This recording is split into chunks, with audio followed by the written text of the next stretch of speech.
मेरा नाम विनोद है। मेरी उम्र 28 साल है। आज मेरी शादी का दिन है। मेरे चेहरे पर एक अलग ही चमक आ रहा है। सबका यही कहना है, विनोद पर खूब रंग आया है। आखिर क्यों ना आता, मेरी पसंद की शादी हो रही थी। अभी मैं अपने कमरे में बैठा इसी सिलसिले में सोच रहा था कि अचानक मेरे पापा दरवाजा खटखटाकर अंदर आए। उनके पीछे मम्मी भी मौजूद थीं। एक पल के लिए मैं हैरान हुआ क्योंकि बाहर बहुत मेहमान थे। उनको देखना भी उनकी जिम्मेदारी थी।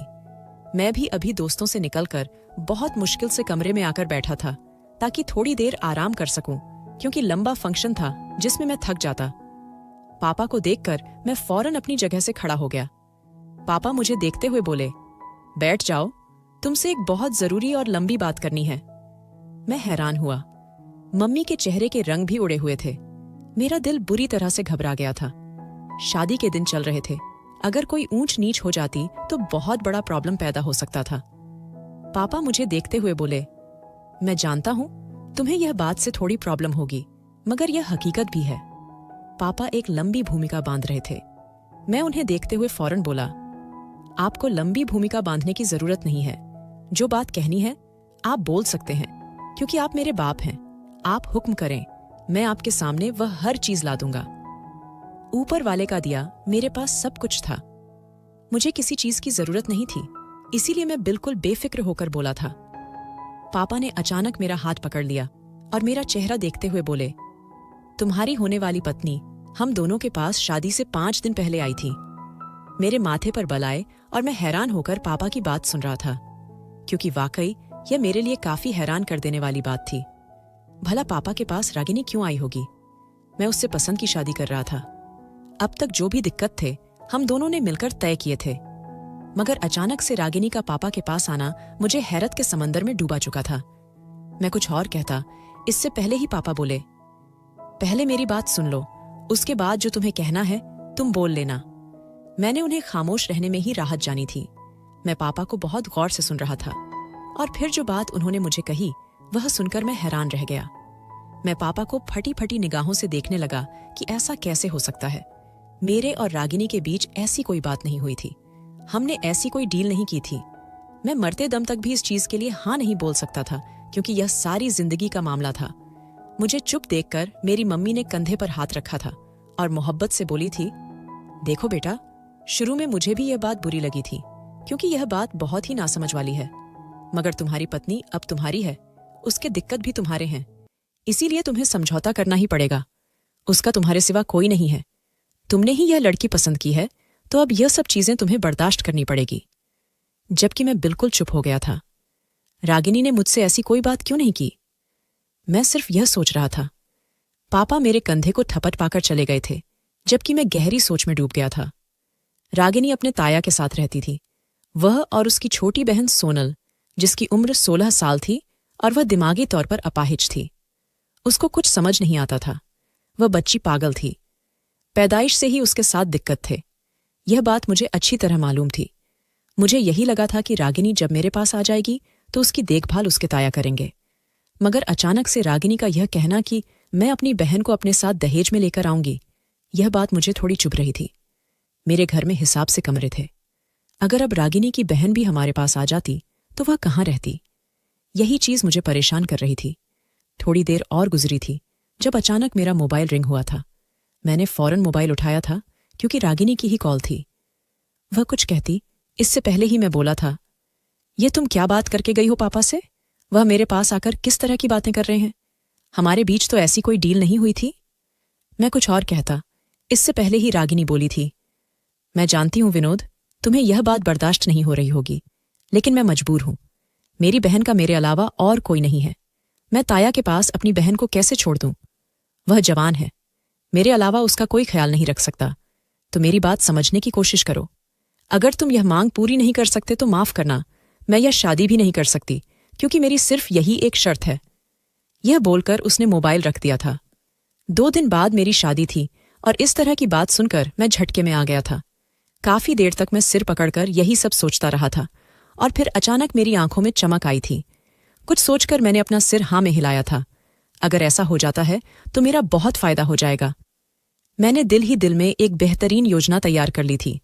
एक पल के लिए मुझे शर्म आई थी कि मुझे ऐसा नहीं करना चाहिए, रागिनी से मैं मोहब्बत करता हूँ और रागिनी सोनल से मोहब्बत करती है, लेकिन मुझे अपना फायदा भी देखना था और इस मुसीबत से छुटकारा भी चाहिए था। मैंने रागिनी को एक छोटा सा मैसेज टाइप किया था, मेरी जान, तुम्हारे लिए जान भी हाजिर है, इसीलिए मुझे तुम्हारी शर्त मंजूर है। यह बोलकर मैं बाहर आ गया था। मम्मी पापा को भी मैंने इशारे से हाँ बोल दिया था। मैं सीधा चुपचाप अपने दोस्तों के बीच जाकर बैठ गया था। घर में शोर शराबा हो रहा था। एक अलग ही गहमा गहमी का आलम था। कोई बातें कर रहा था, कोई डांस कर रहा था, तो कोई खाना खा रहा था। सबकी अपनी अपनी जरूरत थी, जबकि मैं भी गहरी सोच में डूबा था। जल्द ही मैं बहुत आगे जाने वाला था। मुझे अपना रोशन मंजिल अब साफ नजर आ रहा था। वक्त धीरे धीरे गुजरता चला गया था। 2 दिन कैसे गुजरे कुछ पता नहीं चला था। आज मेरी शादी का दिन था। आज मैं रागिनी को ब्याह कर अपने पास लेकर आने वाला था। लेकिन इससे ज्यादा खुशी मुझे सोनल के आने की थी, क्योंकि जो मैं सोच रहा था, अगर वह हो जाता तो मेरा बहुत फायदा था। मैं बारात लेकर मैरिज हॉल पहुंचा तो लड़की वालों ने हमारा स्वागत बहुत ही शानदार तरीके से किया था। फूल की पंखुड़ियां बरसाई गई थीं। चारों तरफ शोर शराबा हो रहा था। हमने भी ढोल नगाड़े बजाए थे। आसमान पर आतिशबाजी की थी। मैं रागिनी के ताऊ से मिला था। वह मुझे लेकर स्टेज पर पहुंच गए थे। थोड़ी ही देर में शादी की तमाम रस्में अदा कर दी गई थीं और मेरी जिंदगी में रागिनी के साथ साथ सोनल भी शामिल हो गई थी। मेरे चेहरे पर एक खूबसूरत मुस्कान थी। मैं रागिनी को पाकर तो खुश था, लेकिन यह खुशी किसी और चीज की भी थी, जो हॉल में मौजूद किसी भी शख्स को मालूम नहीं थी। थोड़ी देर बाद ही शोर उठ गया था और मैं अपनी दुल्हन को अपने साथ लेकर घर की तरफ रवाना हो गया था। मेरी दुल्हन ने अपनी बहन सोनल का हाथ बहुत मजबूती से थाम रखा था। सोनल उस वक्त लाल जोड़े में मौजूद थी, जो उसकी दूधिया रंगत पर खूब जच रहा था। मेरी साली देखने वालों को अपनी तरफ बहुत आकर्षित कर रही थी।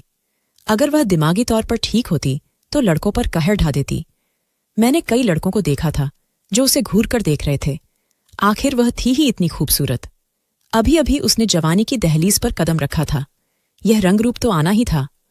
हम घर पहुंचे तो मैंने अपनी पत्नी का बहुत अच्छे तरीके से स्वागत किया था।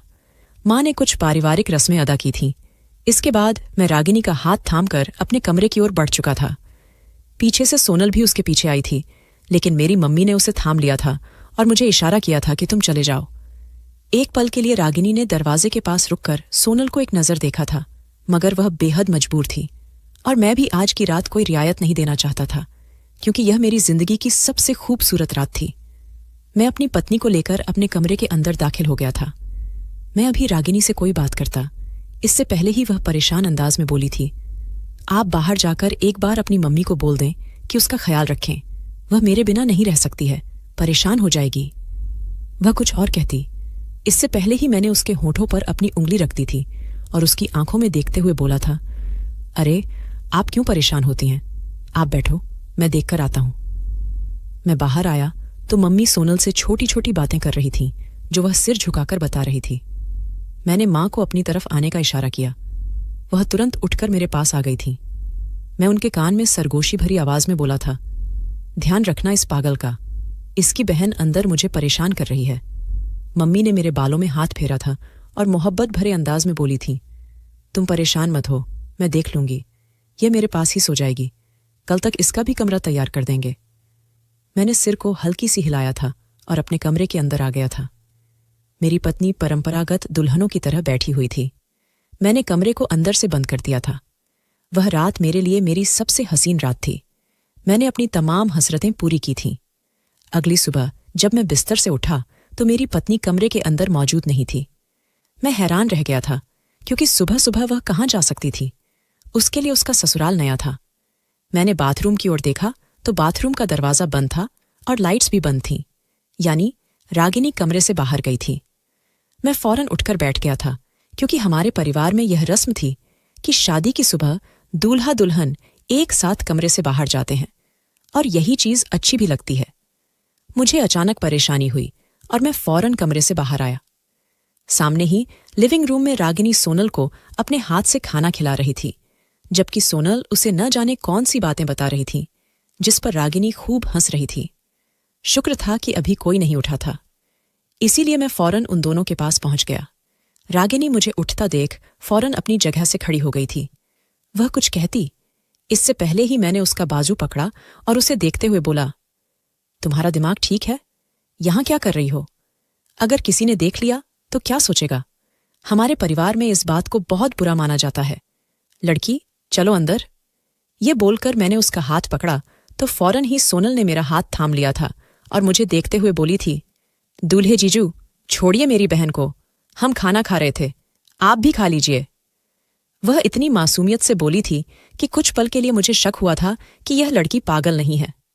मैं चुप हो गया था। भला मैं उसे क्या जवाब देता। मैंने रागिनी को देखा था और उसे अंदर आने का इशारा करके कमरे के अंदर चला गया था।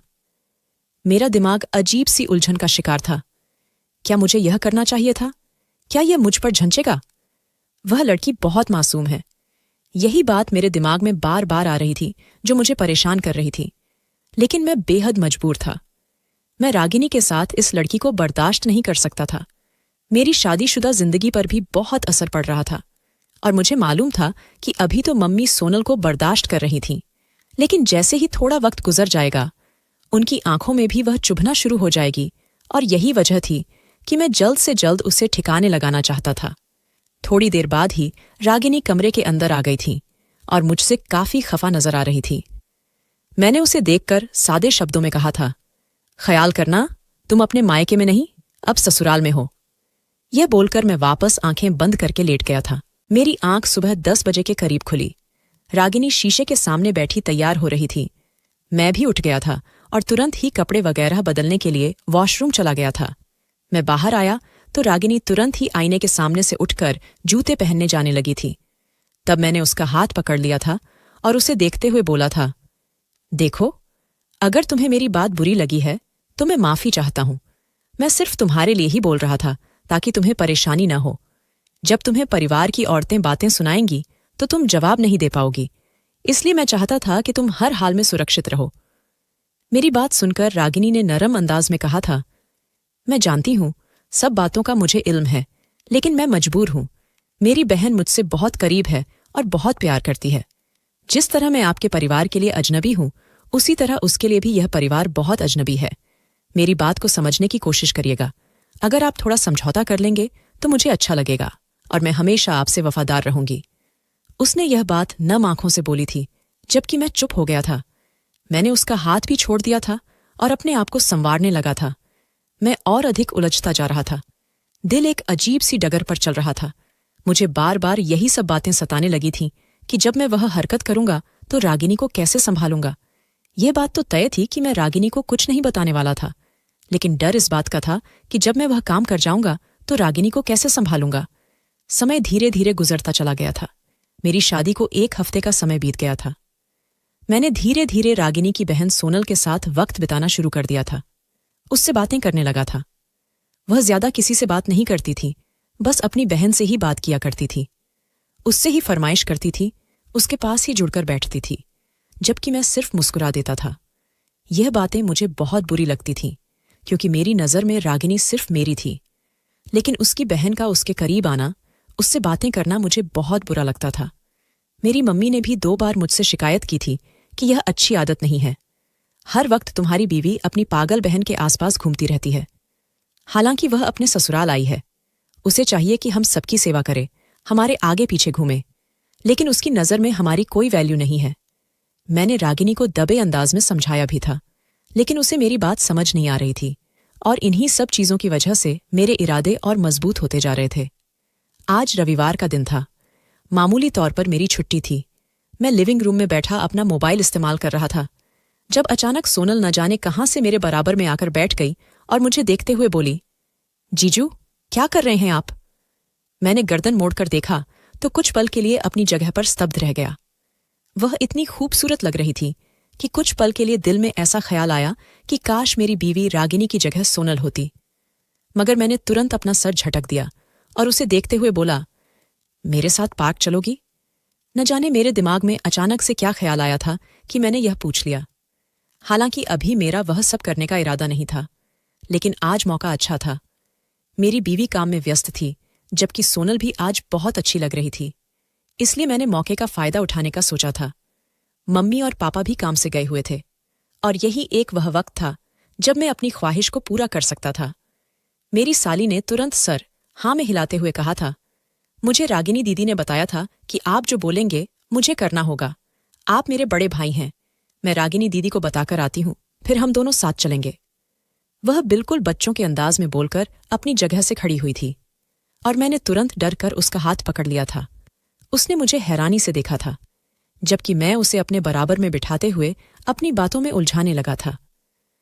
तुम रागिनी दीदी को बताओगी तो वह तुम्हें जाने ही नहीं देंगी।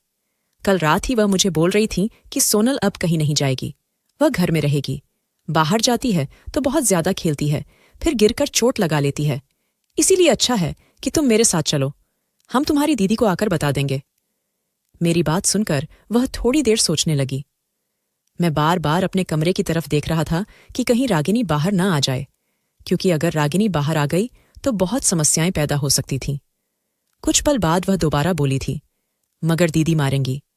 उस दिन भी उन्होंने मुझे बहुत डांटा था जब मैं आपके छोटे भाई के साथ मॉल चली गई थी। वह और कुछ कहती उससे पहले ही मैं बोल पड़ा, अरे नहीं मारेंगी, क्योंकि तुम मेरे छोटे भाई के साथ गई थी। आज तो तुम अपने जीजू के साथ जा रही हो। रागिनी मुझ पर यकीन करती है कि मैं तुम्हारा ख्याल रखूंगा। चलो ना, हम चलते हैं। अगर तुम नहीं जा रही हो तो मैं फिर जा रहा हूं। मैं तुरंत यह बोलकर अपनी जगह से खड़ा हो गया। मैंने उसे ऐसी मुश्किल में डाल दिया था कि वह न हाँ बोल पा रही थी और न ही मना कर पा रही थी। उसने कुछ सोचकर सिर हाँ में हिलाया और मेरा हाथ पकड़कर बाहर की तरफ बढ़ गई। मैंने दिल ही दिल में शुक्र अदा किया कि उसने दोबारा रागिनी से इजाजत मांगने की जिद नहीं की, क्योंकि अगर वह रागिनी से इजाजत मांगने की जिद कर लेती तो मेरे लिए बहुत समस्या पैदा हो सकती थी। मैं उसे लेकर गाड़ी में बैठ गया। मैंने तुरंत फोन निकालकर अपने एक दोस्त को मैसेज कर दिया, क्योंकि मैं जिस जगह जा रहा था वहां पर सूचना देना जरूरी था। मेरा दिल बहुत तेजी से धड़क रहा था। एक पल के लिए दिल में ख्याल आया कि रहने देता हूं।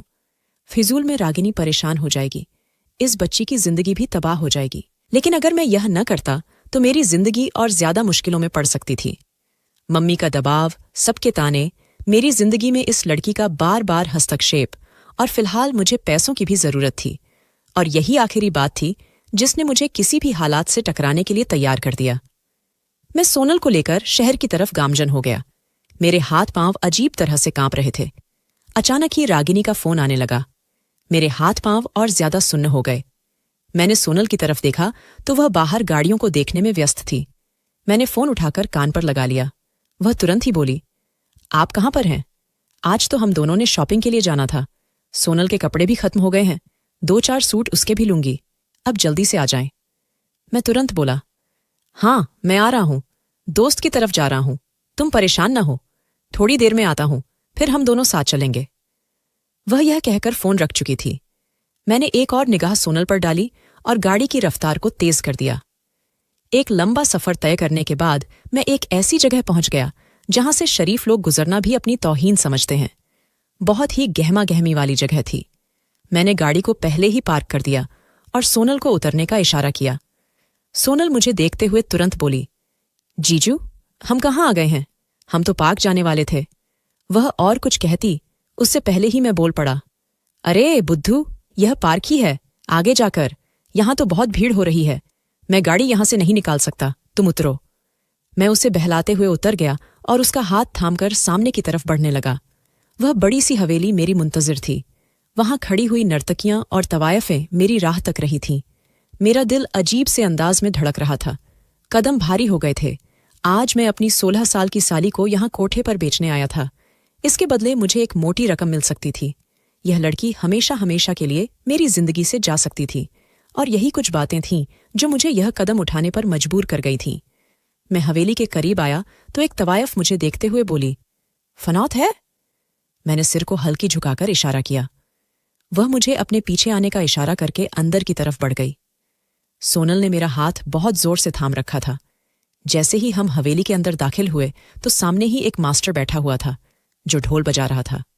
उसके बिल्कुल सामने 4 लड़कियां पांव में घुंघरू पहनकर ढोल की ताल पर नृत्य कर रही थीं। दूसरी तरफ कुछ औरतें बैठी हुई थीं जो जोर जोर से हंसकर गा रही थीं। सामने ही कोठे की मालकिन ताराबाई बैठी हुई थी। एक पल के लिए मेरे दिल को बुरा लगा कि सोनल के साथ गलत हो जाएगा, क्योंकि यहां जिस तरह का काम होता था उस बात से मैं बहुत अच्छी तरह वाकिफ था।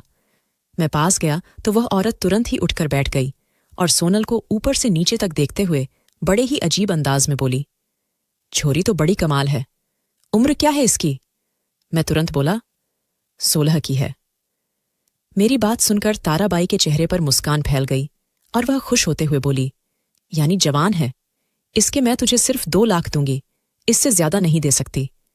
अगर इसने मुझे कमा के दिया और मेरे काम आई तो तुझे पैसे और दूंगी, अगर नहीं तो फिर तू कौन, मैं कौन। 2 लाख भी मेरे लिए गनीमत थे। मैंने सोनल को उनके पास बैठने के लिए कहा, जबकि ताराबाई ने तुरंत अपनी एक शागिर्द को पैसे लाने का कहा। वह मेरी आंखों के सामने सोनल के सिर पर हाथ फेरने लगी तो सोनल तुरंत पीछे हटकर डर गई और मेरी तरफ आने लगी, मगर ताराबाई ने उसका हाथ पकड़ लिया और सिर हिलाते हुए बोली, ना छोरी, हमसे दूर जाएगी तो बहुत बुरा होगा, चुप करके बैठ। उनका अंदाज सोनल को बुरी तरह डरा गया था और वह मुझे देखते हुए डरे सहमे अंदाज में बोली, जीजू, ये हम कहाँ आ गए हैं, मुझे दीदी के पास घर वापस जाना है। यह कहकर वह तुरंत अपनी जगह से उठकर मेरे पास आने लगी, मगर ताराबाई ने उसके बालों को जोर से खींचकर वहीं बैठा दिया और उसे अजीब से अंदाज में देखते हुए बोली, ना ना छोरी, सोचना भी मत, तुम यहीं रहोगी। मुझसे दूर जाकर सिर्फ रुसवाई ही हासिल होगी। और तू बता विनोद, ये क्या दिमागी तौर पर पागल है? वह किसी शंका के तहत बोली, क्योंकि जिस अंदाज में सोनल बोल रही थी वह किसी को भी यह बता सकता था कि वह दिमागी तौर पर ठीक नहीं है। मैं ताराबाई की बात सुनकर थोड़ी देर के लिए खामोश हो गया था, मगर सच बताना था, इसलिए मैंने धीरे धीरे उन्हें सच बताना शुरू कर दिया कि सोनल मेरी साली है और मैं उसे इसलिए बेच रहा हूं क्योंकि वह दिमागी तौर पर ठीक नहीं है। मेरी बात सुनकर ताराबाई फौरन बोली, हम ऐसी लड़कियों को लेते नहीं हैं, मगर यह देखने में बहुत खूबसूरत है, लेकिन हम तुम्हें इसका पूरा पैसा नहीं दे सकते। मैं फौरन बोला, भला ये क्या बात हुई? इसके दिमागी हालत के ठीक होने से क्या फर्क पड़ता है? मेरी बात सुनकर ताराबाई बोली, बहुत फर्क पड़ता है। वह सिर्फ नाच सकती है, ग्राहक का दिल बहला सकती है, लेकिन मोहब्बत भरी बातें नहीं कर सकती। इसीलिए तुम्हें हम 2 लाख नहीं, बस 1 लाख देंगे। अगर तुम्हें मंजूर है तो बोलो, वरना तुम्हारी मर्जी। यह बोलकर उन्होंने अपने मुंह में पान रख लिया, जिसका मतलब था कि वे आगे बात नहीं करेंगी। मैं थोड़ी देर वहीं खड़ा इन बातों के बारे में सोचता रहा। 1 लाख बहुत कम थे, मगर सोनल से जान छूट रही थी। मेरी जिंदगी आसान हो जाती, वरना आगे बहुत दिक्कत पैदा हो सकते थे। मैंने कुछ सोचकर सिर हिला दिया। उन्होंने फौरन मेरे लिए खाने पीने का इंतजाम किया और मेरे हाथ में रुपये थमाकर मुझे जाने का इशारा कर दिया। मैंने एक नज़र सोनल पर डाली। न जाने क्यों मुझे एकदम रागिनी का ख्याल आया कि वह सोनल के बिना कैसे रहेगी और सोनल यहां पर किस तरह से अपनी जिंदगी गुजारेगी। मेरा दिल मुझे इस चीज की इजाजत नहीं दे रहा था कि मैं सोनल को यहां छोड़ जाऊं। मेरा जमीर मुझे मलामत कर रहा था, लेकिन अब देर हो चुकी थी। मुझे यह कदम उठाना ही था। मैंने अपना सिर झटक दिया और हवेली से निकलता चला गया। पीछे से मुझे सोनल के चीखने की आवाजें आ रही थीं। वह मुझे पुकार रही थी और मेरे पास आने की कोशिश कर रही थी, लेकिन ताराबाई ने उसे बहुत जोर से पकड़ रखा था। मैं एक लंबी दूरी तय करके घर वापस आ गया। मेरे चेहरे पर खामोशी का नकाब था। मैं घर पहुंचा तो मेरी बीवी बहुत परेशानी से दरवाजे के पास ही टहल रही थी। जैसे ही मैं अंदर दाखिल हुआ, वह मेरे बाजू पकड़कर बोली, सोनल कहीं नहीं मिल रही। मैं काफी देर से उसे ढूंढ रही हूं। छोटे को भी मैंने बहुत दूर तक भेजा है, लेकिन वह कहीं नहीं है। क्या वह आपके साथ है? मैंने आपको भी इतनी बार कॉल की, लेकिन आपका मोबाइल भी बंद जा रहा था। उसकी परेशानी को देखकर मेरे दिल को कुछ हुआ, मगर मैंने फौरन अपने चेहरे पर झूठा गुस्सा चढ़ाते हुए कहा, नहीं, मेरे साथ क्यों होगी? मैं तो अपने दोस्त के पास गया था। तुमसे मेरी बात हुई थी ना? कहाँ गई होगी सोनल? यही कहीं होगी। तुमने ऊपर देखा? मैंने उसे अपने पास लगाते हुए कहा तो वह फौरन मुझसे दूर हुई। मेरे चेहरे को देखते हुए परेशानी से बोली, नहीं, सोनल कहीं नहीं है। मैंने हर जगह ढूंढ लिया है। सिर्फ आपसे उम्मीद थी, लेकिन आप भी मना कर रहे हैं। मेरी बहन कहाँ चली गई? मैं अपने मम्मी पापा को क्या जवाब दूंगी? वह यह कहते ही नीचे जमीन पर बैठकर फूट फूट कर रोने लगी। मेरे मम्मी पापा और भाई सब सोनल को ढूंढने के लिए बाहर गए हुए थे।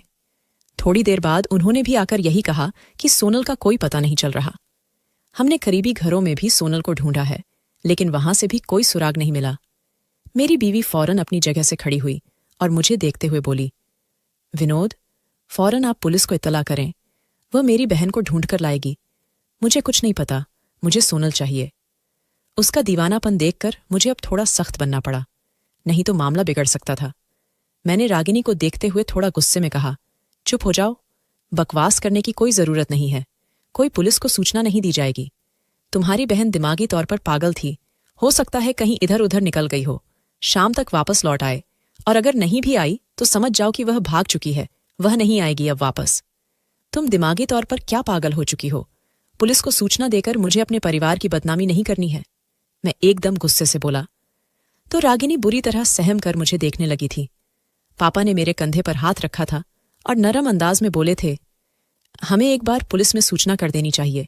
इसमें परिवार की बदनामी नहीं है, हो सकता है कि इस बच्चे का कुछ पता चल जाए। पापा कुछ और कहते, इससे पहले ही मैंने उनकी बात काटते हुए बोला था, पापा, परिवार की बदनामी नहीं होगी तो मेरी बदनामी हो जाएगी। मेरे दोस्तों को पता चल जाएगा, रिश्तेदारों में यह बात फैल जाएगी और उसके बाद मेरी नौकरी सब पर असर डालेगी। ये बात सब कहेंगे कि मेरी साली भाग गई है, कोई यह नहीं कहेगा कि वह बच्ची गुम हो गई है। खुदा के लिए, और कौन सा तुम्हारी बहन सही थी? उसका दिमाग वैसे ही ठीक नहीं था, बाद में तुम्हें ही परेशानियां होनी थी। अच्छा है, कहीं चली गई हैं तो बेहतर है। अब बस दुआ करो, जहां भी हो वह सुरक्षित हो, बाकी ऊपर वाला बेहतर जानता है।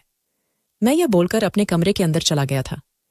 मुझे ऐसी टोन इस्तेमाल करना बेहद जरूरी था, क्योंकि अगर मैं बिल्कुल पोलाइट होकर अपनी बीवी से बात करता रहता तो वह मुझ पर यही दबाव डालती कि मैं पुलिस में सूचना करूं, और अगर पुलिस में सूचना होती और उन्हें कुछ भी पता चल जाता तो मैं बुरी तरह से फंस सकता था। यह एक तरह का अगवा का केस था और मुझ पर बहुत बुरा इल्जाम लगता और मैं बहुत लंबे समय के लिए अंदर चला जाता। अपने कमरे में आकर काफी बेचैन हो गया था। दिल में अजीब अजीब से घुमान आ रहे थे कि मैं किस तरह से सब चीजें संभाल पाऊंगा। मैंने यह सब सोचा था कि सोनल का न मिलना सबको ही परेशान करेगा, मेरी बीवी पागल सी हो जाएगी, लेकिन मैंने यह नहीं सोचा था कि मुझे इन सब चीजों पर काबू कैसे पाना है। फिलहाल तो मैंने अपना गुस्सा दिखाकर अपनी बीवी को खामोश कर दिया था, लेकिन उसकी बेचैनी हद से ज्यादा थी।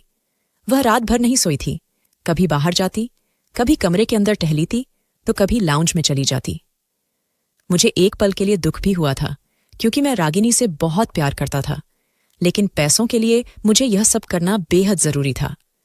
यानी फौरन ही अगले दिन उठकर पैसे बैंक में जमा करवा दिए थे। मैं किसी की भी नजरों में अपना 1 रुपया भी नहीं लाना चाहता था, क्योंकि यह मेरे लिए बहुत ज्यादा खतरनाक हो सकता था। मेरी बीवी सुबह अभी बहुत रो रही थी, उसे बुखार चढ़ चुका था। मेरी माँ बहुत परेशान थी, उन्होंने मुझे यही मशवरा दिया था कि मैं पुलिस में कंप्लेन कर दूं, यही बेहतर होगा।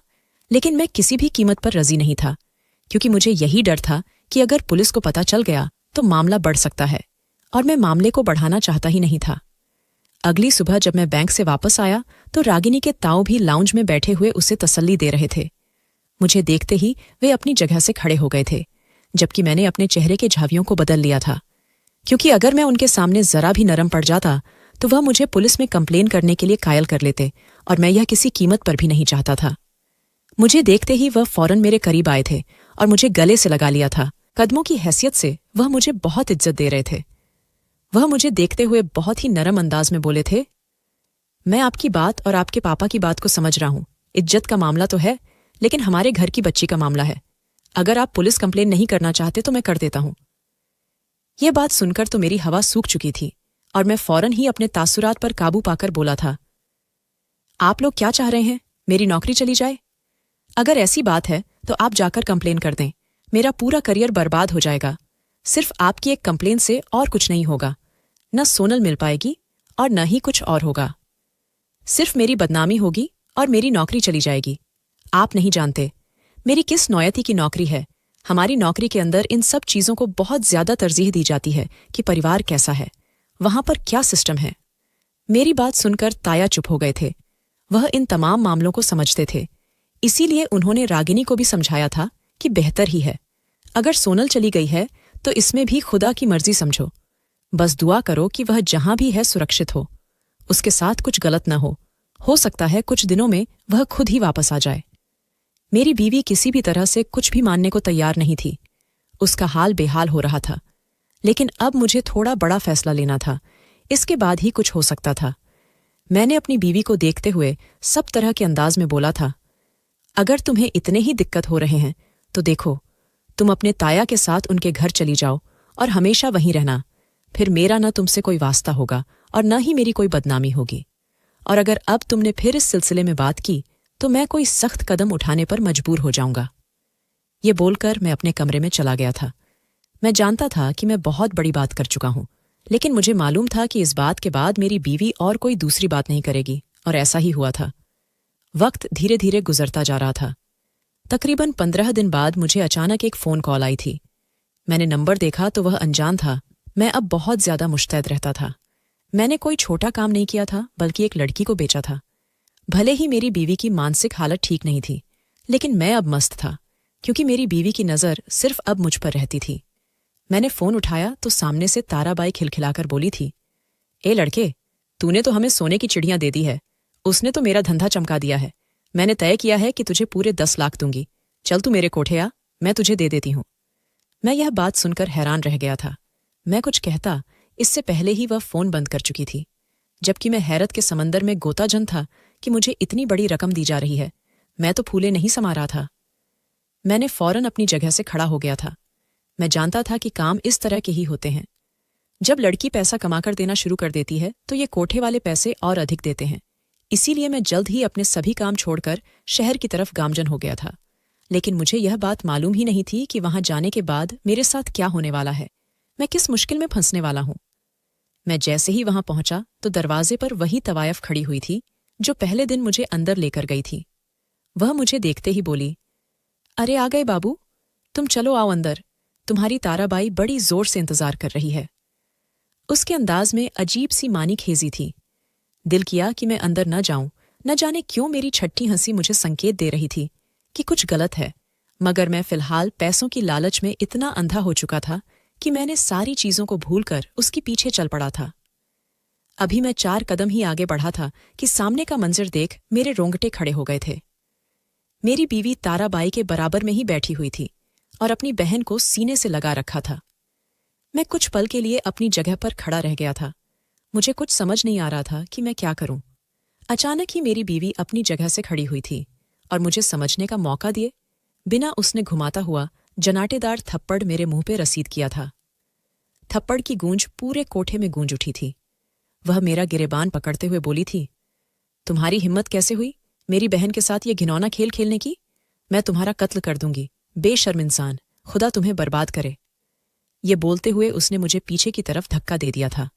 मैं अभी नीचे जमीन पर गिरता, इससे पहले ही मुझे 2 पुलिसकर्मियों ने थाम लिया था। मैं बुरी तरह से फंस चुका था। दरअसल मेरी बीवी ने अच्छी तरह मुझ पर नजर रखी थी और मुझे इस बात का गुमान ही नहीं हुआ था कि मेरे मोबाइल में मौजूद फ़ोन कॉल्स रिकॉर्ड होती है, और उसने वही सुनी थी जब मैंने अपने एक दोस्त से इस सिलसिले में बात की थी। और उसी चीज को ध्यान में रखते हुए मेरी बीवी यहां पहुंच गई थी। उसने ताराबाई से बहुत मिन्नतें की थीं और उसके आगे हाथ जोड़कर गिड़गिड़ाई थी कि उसे उसकी बहन दे दी जाए। उसने बदले में पूरे 2 लाख रुपये दिए थे और ताराबाई ने उसका साथ देते हुए मुझे बुरी तरह से फंसा दिया था। मैं अपहरण के केस में अब जेल के अंदर हूं। मेरा दिल बहुत रोता है कि मैंने ऐसा क्यों किया। मेरे हाथ से बीवी भी चली गई है और इज्जत और मकाम भी चला गया है। मेरे माँ बाप भी मुझ पर बहुत थू थू करते हैं कि तुम्हें पैदा होते ही मार देना चाहिए था। तुम्हें शर्म न आई किसी की बच्ची के साथ ऐसा करते हुए? जबकि आज मैं भी पछतावे की गहराइयों में हूं कि मुझे यह नहीं करना चाहिए था। मैंने इस लड़की को पागल समझकर उसकी जिंदगी के साथ खेला था, और आज जिंदगी ने मेरे साथ ही ऐसा खेल खेला था कि मैं अब कैद होके रह गया था। दोस्तों, वीडियो कैसा लगा कमेंट करके जरूर बताएं। वीडियो को लाइक और चैनल को सब्सक्राइब जरूर करें।